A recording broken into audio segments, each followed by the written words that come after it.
नमस्कार, मैं doctor Vasu Verma, professor of home science, government DV girls PG college, Raipur.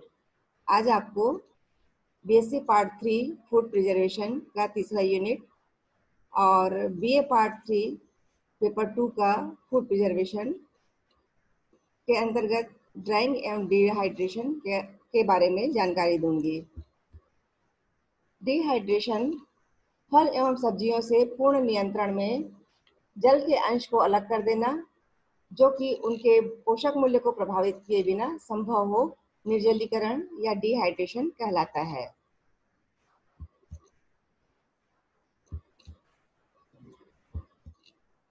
Purpose: भोज्य पदार्थों की सेल्फ लाइफ को बढ़ाने में जो उसके अंतर्गत वाटर एक्टिविटी रहती है उसको रिमूव कर दिया जाए, हटा दिया जाए, तो उससे लाइफ बढ़ जाती है। और उसी प्रकार से माइक्रोबियल ग्रोथ को, भोज्य पदार्थों में पाए जाने वाले माइक्रोब्स और एंजाइम्स की एक्टिविटी को रोकने से भी भोज्य पदार्थ लंबे समय तक के सुरक्षित रहते हैं। भोज्य पदार्थों को अगर जब सुखाया जाता है तो वो भोज्य पदार्थ, उसकी न्यूट्रिटिव वैल्यू और ईटिंग क्वालिटी जो है वो ड्राइंग करने से अपेक्षाकृत थोड़ी कम हो जाती है। इसलिए बड़े बड़े साइंटिस्टों ने ये देखा कि अगर थोड़ा सा डिज़ाइन करके कुछ ऑपरेशन तैयार किया जाए जो डिहाइड्रेशन के इक्विपमेंट्स में होते हैं, तो इसके लाइफ को और इसके जो डिटेरियोरेशन की जो पीरियड होता है उसको मिनिमाइज करने में ये हेल्प करते हैं। कुछ बातें हैं जो सूखना और निर्जलीकरण, ड्राइंग और डिहाइड्रेशन में मूलभूत क्या अंतर है, ये थोड़ा आपको बताना चाहूँगी। जो ड्राइंग प्रोसेस होती है ये नेचुरल प्रोसेस है, जबकि डिहाइड्रेशन एक आर्टिफिशियल प्रोसेस है। ड्राइंग में क्लाइमेटिक कंडीशन नहीं देखी जाती, जबकि कंट्रोल नहीं देखी जाती, जबकि डिहाइड्रेशन में क्लाइमेटिक कंडीशन को कंट्रोल करके रखा जाता है। जो ड्राइंग की प्रोसेस होती है, सुखाने की प्रोसेस होती है, इसमें उसकी क्वालिटी बहुत अच्छी नहीं बनी नहीं रह पाती, और जबकि डिहाइड्रेशन में भोज्य पदार्थों की क्वालिटी बहुत अच्छी बनी रहती है। ये ड्राइंग करते समय बहुत सारी जगह की आवश्यकता होती है, स्पेस की ज़्यादा ज़रूरत होती है, जबकि डिहाइड्रेशन कम जगह में भी बहुत अच्छे से किया जा सकता है। जो ड्राइंग की होता है, जब सुखाया जाता है भोज्य पदार्थों को, तो वो डस्ट से, कीड़े मकोड़े से, बर्ड्स से कंटामिनेट हो सकते हैं, जबकि डिहाइड्रेशन में सैनिटरी कंडीशन कंट्रोल्ड रहता है और किसी प्रकार से अशुद्धता नहीं देखी जाती। ड्राइंग का जो तरीका है, विधि है, सुखाने की विधि है, ये कम खर्चीला होता है, जबकि डिहाइड्रेशन बहुत खर्चीला माना जाता है। ये फिश को डिहाइड्रेट कर रहे हैं। भोज्य पदार्थ के अंतर्गत फिश है जिसके लिए काफ़ी जगह दिख रहा है। ये सन ड्राइंग हो रहा है, सूर्य की किरणों से सूख रहा है, जबकि दूसरे स्लाइड में जो डिहाइड्रेशन कैबिनेट में भोज्य पदार्थों को रख करके सुखाया जा रहा है। तो ड्राइंग में ज़्यादा स्पेस लग रहा है, जबकि डिहाइड्रेशन में स्पेस की मात्रा कम है। कुछ ऑब्जेक्टिव्स हैं जिसको कि ध्यान में रख करके हम इसके अध्ययन करते हैं। वाटर का जो वाटर रिमूव करके जो भोज्य पदार्थ तैयार किया जाता है उसमें उसकी क्वालिटी को डैमेज नहीं होने देते, यानी कि जो पानी जलांश को हटाया जाता है तो उस समय उसकी क्वालिटी खराब नहीं होनी चाहिए। और उसी प्रकार से जो ड्राइंग कंडीशन होता है, ड्राइंग में नेचुरल कंडीशंस जो कि सोलर ड्राइंग या सेल्फ ड्राइंग होता है, तो उसमें उसके नेचुरल कंडीशंस को रखा जाता है, नेचुरल टाइप से रहते हैं। और उसी प्रकार से कंट्रोल ड्राइंग यानी कि डिहाइड्रेशन में ओवन या डिहाइड्रेटर का उपयोग किया जाता है। Drawing is mostly used for fruit preservation. इसको हम फूड प्रिजर्वेशन के लिए विशेष रूप से उपयोग में लाते हैं। Principles of drawing and dehydration: जो विभिन्न प्रकार के micro organisms, bacteria, fungus, mould, ये जो होते हैं, इनको अपने ग्रोथ करने के लिए पानी की आवश्यकता होती है, जल की आवश्यकता होती है। और अगर ये उसको पनप जाते हैं तो भोज्य पदार्थ को स्पॉइल कर देते हैं, खाने योग्य नहीं रखते हैं। और जब इसको हम विभिन्न प्रकार से पानी की मात्रा को हटा दें तो जो पैथोजेंस होते हैं ये अपना फूड चेन नहीं बढ़ा पाते हैं और भोज्य पदार्थों से उसको अलग कर देते हैं, तो वो भोज्य पदार्थ की सेल्फ लाइफ बढ़ जाती है और वो फूड प्रोडक्ट है जो है लंबे समय तक के सुरक्षित रहते हैं। ये भोज्य पदार्थ हैं, डिफरेंट टाइप के फ्रूट्स हैं जिसमें पानी की मात्रा काफ़ी अच्छी होती है। इस पानी में माइक्रो ऑर्गेनिजम्स होते हैं। इसको जब डिहाइड्रेट किया जाता है, कैबिन में डाला जाता है, तो ये जलांश जो है वो निकल जाते हैं, रिमूव हो जाते हैं, जिसके कारण भोज्य पदार्थ ड्राई होकर के बाहर आते हैं और उसमें जलांश नहीं होने के कारण वो लंबे समय तक के सुरक्षित रहता है। ये कुछ प्रिंसिपल्स पर बेस्ड होते हैं। ड्राइंग और डिहाइड्रेशन आइडियल प्रोसेस होते हैं जो कि विभिन्न प्रकार के मटेरियल्स जैसे फ्रूट्स, वेजिटेबल्स, सीरियल्स, पल्सेस, दालें, दूध, मीट, फिश, इन सब में से मॉइस्चर को हटा देने से लंबे समय तक के सुरक्षित रहते हैं। एक फ्लो चार्ट है जो कि ड्राइंग की प्रोसेस को बताता है। हमने कुछ फ्रूट्स लिए हैं, फ्रूट है उसको धोया जाता है, साफ किया जाता है, उसको प्रिपरेशन की जाती है, उसमें से प्री ट्रीटमेंट की जाती है, कुछ छिलके, डंठल या गुठली वगैरह निकाला जाता है, स्प्रेडिंग की जाती है, ट्रे में उसको फैलाया जाता है और उसके बाद ड्राइंग की प्रोसेस होती है जो पोस्ट ड्राइंग डिहाइड्रेशन ट्रीटमेंट दिया जाता है। जैसे उसको सुखाने के लिए मतलब कौन कौन सी विधियां हम अपनाएंगे, उसके बाद पैकेजिंग की जाती है, स्टोर किया जाता है। इस तरह से कोई भी भोज्य पदार्थ को लंबे समय तक के हम सुरक्षित रख सकते हैं। और उसी प्रकार से एप्पल को हमने एक फ्लो चार्ट से बताया है कि एप्पल को किस टाइप से ड्राई किया जाता है या डिहाइड्रेट किया जाता है। हमने कुछ अच्छे वाले स्वस्थ फल लिए एप्पल के और उसको साफ किए, पानी से अच्छे से साफ किए, उसकी पीलिंग किए और उसके बीज को निकाल करके उसके छोटे छोटे लगभग 3/8 इंच रिंग्स बनाए उसके छोटे छोटे और उसको प्री ट्रीटमेंट दिए, जैसे कि एंटी डार्कनिंग सॉल्यूशन में डाल करके कि वो गाढ़ा ना होने पाए, डार्क ना होने पाए, तो नमक पानी में डाल करके या फिटकरी पानी में डाल करके उसको हमने ट्रीट किया था।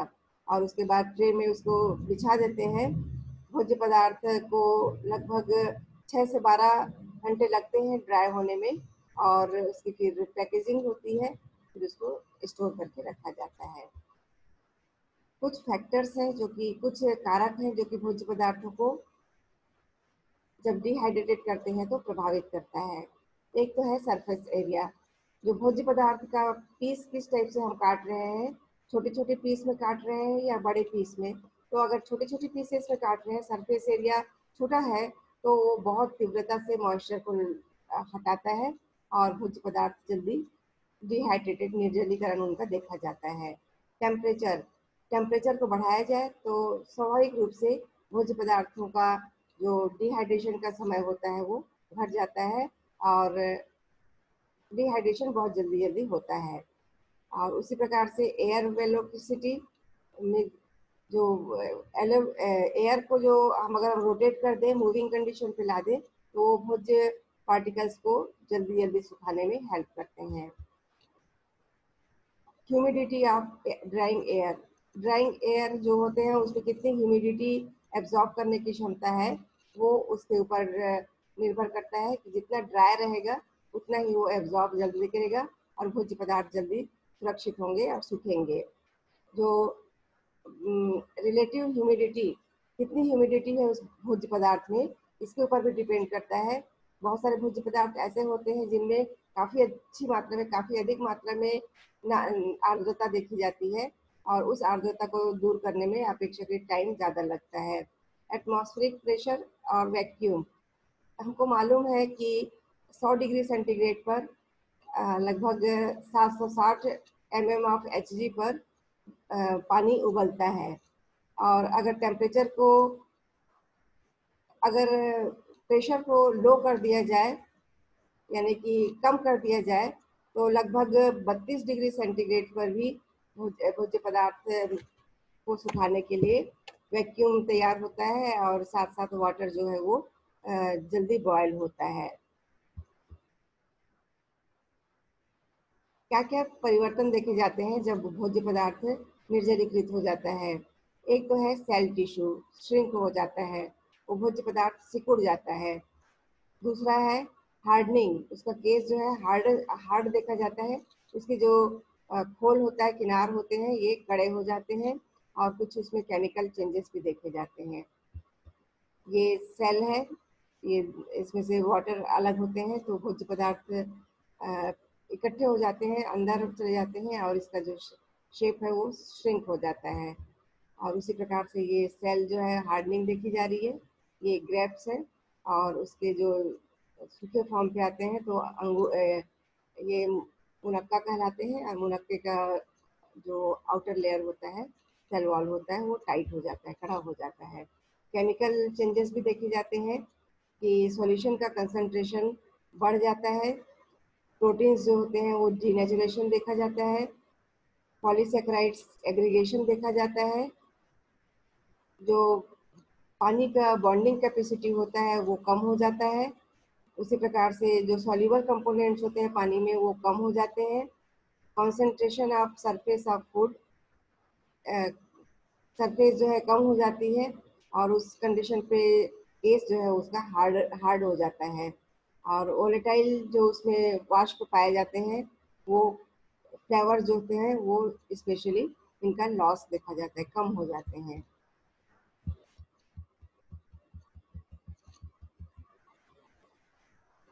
कुछ पॉइंट है जो कि अगर हम उसको ध्यान में रखें तो ये सिस्टमेटिक ढंग से डिहाइड्रेशन किया जा सकता है। मोड ऑफ ऑपरेशन कैसा है? उसको बैच में हम भोज्य पदार्थों को ग्रुप बना करके उसको डाल रहे हैं कि कंटिन्यू डाल रहे हैं? हीट इनपुट टाइप, हीट को हम किस टाइप से दे रहे हैं?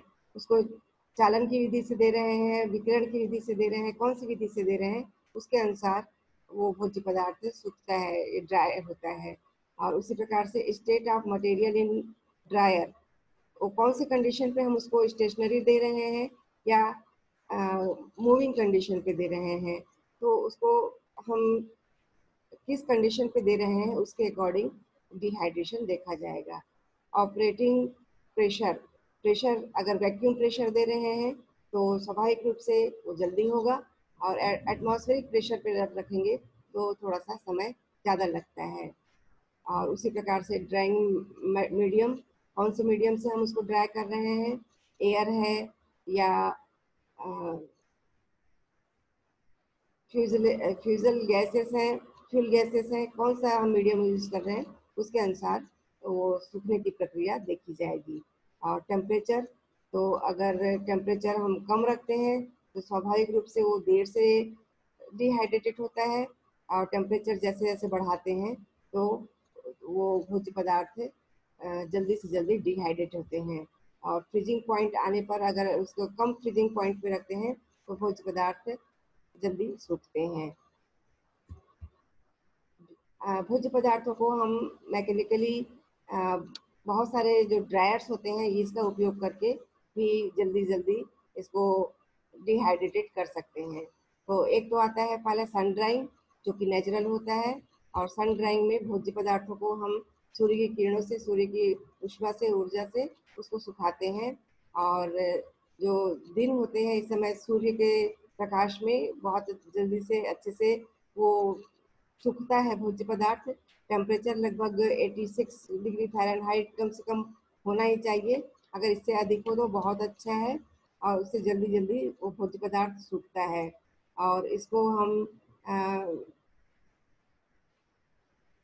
ओपन उसमें रखते हैं। ह्यूमिडिटी अगर होगी तो उसको थोड़ा सा टाइम ज़्यादा लगेगा।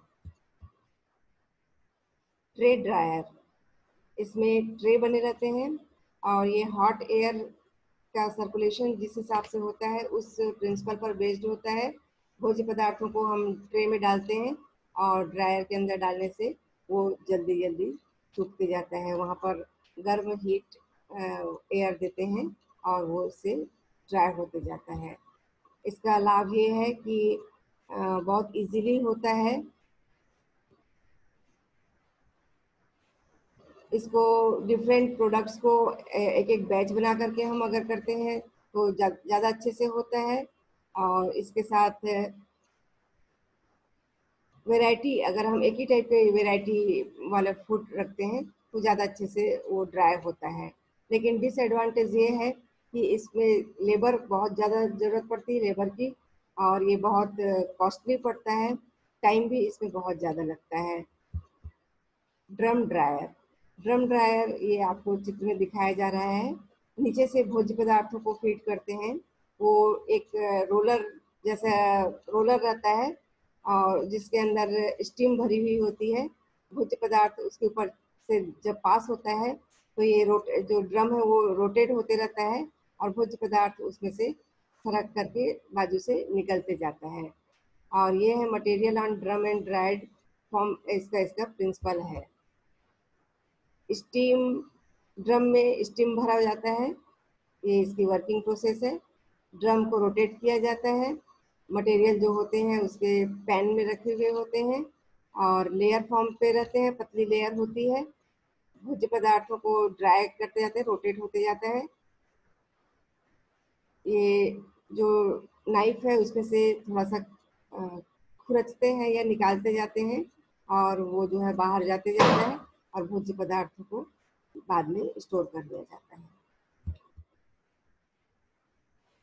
ये एप्लीकेशन कैसे इसको किया जाता है, इसका सॉल्यूशन ड्राइंग करने के लिए सॉल्यूशंस लगते हैं, स्लरीज लगते हैं, suspension, milk products, starch products, antibiotics जो होते हैं वो इनके अनुसार ही तैयार किए, इसी मेथड का यूज़ करके किया जाता है।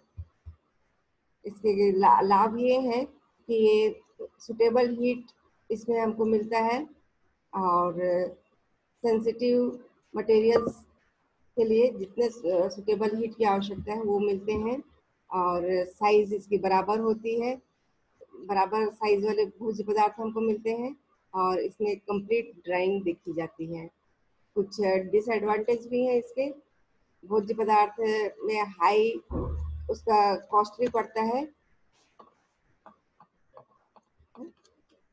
भोज्य पदार्थ जो होते हैं वो चूंकि ये डिहाइड्रेटर जो होते हैं वो कॉस्टली पड़ते हैं और स्किल्ड ऑपरेटर की आवश्यकता होती है। जो ऑपरेटर है वो कुशल होना चाहिए। और अगर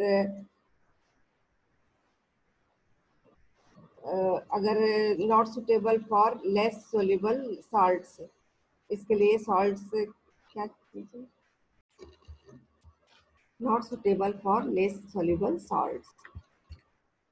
स्प्रे ड्रायर, स्प्रे ड्रायर का यूज़ जनरली मिल्क से मिल्क पाउडर बनाने के लिए, एग से एग पाउडर बनाने के लिए यूज़ किया जाता है। ड्रॉपलेट के फॉर्म पे होते हैं और इसमें हॉट गैसेस छोड़े जाते हैं जिसके कारण वो ड्रायर में सूखते जाता है और वो अलग होते जाता है पाउडर फॉर्म पे।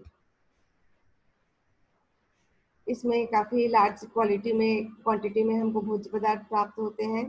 थर्मोलेवाइल होते हैं, हाइड्रोस्कोपिक मटेरियल होते हैं और इसके साथ मेडिसिन को भी इसमें तैयार किया जाता है। जो विभिन्न प्रकार के कैप्सूल्स होते हैं जिसके अंदर मेडिसिन भरी होती है उसको भी इसी ड्रायर से तैयार किए जाते हैं। इसके एडवांटेज ये है कि काफ़ी तीव्रता से ये प्रोसेस होता है, कंटिन्यू प्रोसेस होता है और इसमें लेबर कास्ट काफ़ी कम होता है। इसके साथ ये यूनिफॉर्म, इसके जो ये रहते हैं ड्रॉपलेट जो होते हैं ये यूनिफॉर्मली निकलते हैं और ये जो है स्टरलाइज प्रोडक्ट्स के रूप में निकलते हैं। लेकिन कुछ डिसएडवांटेज भी हैं, ये काफ़ी बल्की होते हैं और एक्सपेंसिव भी होते हैं। जो जल्दी इवोपरेट होते हैं ऐसे इसके इक्विपमेंट नहीं होते हैं और इनकी थर्मल एफिशिएंसी काफ़ी कम होती है। वैक्यूम ड्रायर, वैक्यूम ड्रायर जो होते हैं ये वैक्यूम पर अप्लाई होते हैं। इसके अंदर में वैक्यूम तैयार किया जाता है और उससे भोज्य पदार्थों को सुखाया जाता है। इसका एडवांटेज ये है कि ये इजीली ऑपरेटिंग है, बहुत आसानी से इसको ऑपरेट किया जा सकता है। और इसमें भोज्य पदार्थों को बैच बना करके और अलग अलग भोज्य पदार्थों को भी हम इसमें एक साथ डाल सकते हैं और अलग अलग मोड में हीटिंग इसमें दी जा सकती है। पर इसके डिसएडवांटेज, इसके लाभ, हानि ये है कि इसमें हीट का ट्रांसफ़र बहुत धीरे धीरे होता है और लिमिटेड कैपेसिटी होती है। ये बहुत ज़्यादा कॉस्टली होते हैं। फ्रिज ड्रायर, फ्रिज ड्रायर जो होते हैं ये drying by sublimation, triple point temperature pressure below triple point. इसमें भोज्य पदार्थों को टेम्परेचर और प्रेशर के साथ डिहाइड्रेट किया जाता है। ऑस्मोटिक डिहाइड्रेशन, इसमें विभिन्न प्रकार के भोज्य पदार्थों को ऑस्मोसिस प्रोसेस के द्वारा डिहाइड्रेटेड किया जाता है। जो सॉल्यूशन तैयार करते हैं, ऑस्मोटिक सॉल्यूशन तैयार करते हैं, उसमें फूड सब्सटेंस को डालते हैं और उसको धीरे धीरे रोटेट करते हैं। और रोटेट करने के दौरान जो फूड सब्सटेंस में पाया जाने वाला वाटर होता है वो सॉल्यूशन पे आ जाता है और सॉल्यूशन में जो शुगर या सॉल्ट है वो फूड सब्सटेंस में चला जाता है। इस तरह से वो फूड सब्सटेंस में लंबे समय तक के बना रहता है। और कभी तो जब उसको वॉश करने की ज़रूरत होती है तो इसमें से जब जैसे पाइनएप्पल बहुत अच्छे ढंग से उसको ऑस्मोटिक डिहाइड्रेट किया जाता है। जब इसको फिर से हम ताज़ा या रीहाइड्रेटेड करते हैं तो उसमें वाटर से जब उसको वॉश करते हैं तो जो शुगर होता है वो बाहर आ जाता है और इसको हम स्क्वैश के फॉर्म पे फिर से यूज़ कर सकते हैं। ये कुछ फ्रूट्स हैं जिनको कि ऑस्मोटिक डिहाइड्रेट किया गया है। जब ये फ्रूट वेजिटेबल्स सही प्रकार से ड्राइड हुए हैं कि नहीं, इसको एग्जामिन करने के लिए हमको ध्यान रखना पड़ता है कि मॉइस्ट कंटेंट सही प्रकार से मॉइस्ट कंटेंट है कि नहीं। एक्सटेंड ऑफ ब्राउनिंग ब्राउनिंग कितना हमको उसको ब्राउन रखना है वो उसके ऊपर ध्यान रखना पड़ता है। उसको एग्जामिन करते हुए हम भोज्य पदार्थ को डिहाइड्रेट करते हैं। टोटल एंड रिड्यूसिंग शुगर्स, कितने शुगर उसमें है, टोटल शुगर कितना है, रिड्यूसिंग शुगर कितना है, इसको भी माप करके हम ड्राइड हुआ है कि नहीं हुआ है इसको हम देख सकते हैं। Freedom from insect and rodents damage, कि जो रोडेंट्स है, इंसेक्ट है, उनसे वो कितना फ्री है, कंटामिनेट तो नहीं हुआ है। Free and bond sulphur dioxide. तो इस तरह से ये भोज्य पदार्थ होते हैं जो कि एग्जामिन किए जा सकते हैं कि वो ड्राई हुआ है या नहीं। जो ड्राइड फ्रूट होते हैं इसके बहुत सारे फायदे होते हैं। एक तो ये एक जगह से दूसरी जगह बहुत अच्छे से ले जाए जा सकते हैं और ये गुड सोर्स होते हैं फाइटोकेमिकल्स के। ड्राइड फ्रूट्स जो होते हैं ये एंटीऑक्सीडेंट्स भी काफ़ी अच्छी मात्रा में रखते हैं। ड्राइड फ्रूट्स जो होते हैं ये पेक्टिन काफ़ी अच्छी मात्रा में रखते हैं और ब्लड कोलेस्ट्रॉल लेवल को लो करने में हेल्प करते हैं। ड्राइड फ्रूट्स जो होते हैं ये भोज्य पदार्थों में प्रीबायोटिक कंपाउंड्स रखते हैं जो कि लाइफ के लिए, जो कि बॉडी के लिए बहुत लाभदायक होते हैं। और ये एप्रिकॉट और पीच जैसे जो ड्राइड फ्रूट्स हैं ये कैरोटीनॉइड्स के बहुत अच्छे रिच सोर्स होते हैं। ड्राई फ्रूट्स जो होते हैं ये ऑर्गेनिक एसिड्स जैसे कि नाइट्रिक एसिड वगैरह और शुगर, अल्कोहल जैसे सार्बिटॉल वगैरह बहुत अच्छी मात्रा में कंटेन करते हैं।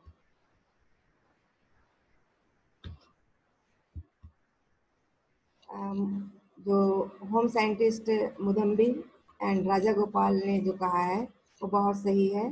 Temperature and humidity are control in such equipments and so a product of superior quality with better color, correct texture and the right flavor can be obtained।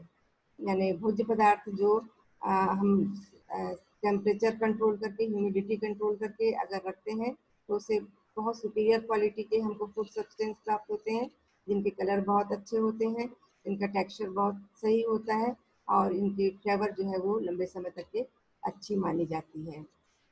धन्यवाद। जय जोहार।